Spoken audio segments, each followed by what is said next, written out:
অন্যের ব্যথায় যদি ব্যথা না লাগে মানুষ হওয়া যায় না, অন্যের অপমানে যদি অপমান না লাগে মানুষ হওয়া যায় না। নবী রাহমাতুল্লিল আলামিন বলেছেন, নিজে না খেয়ে হলো মানুষের মুখে খাওয়ার ব্যবস্থা করে দাও।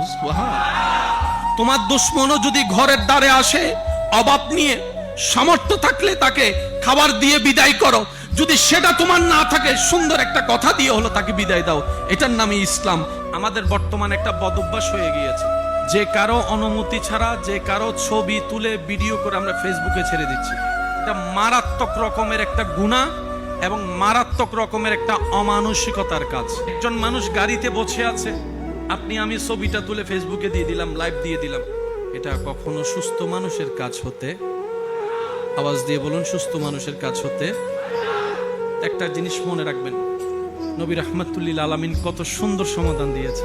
তুমি নিজের জন্য সেটাই পছন্দ করো।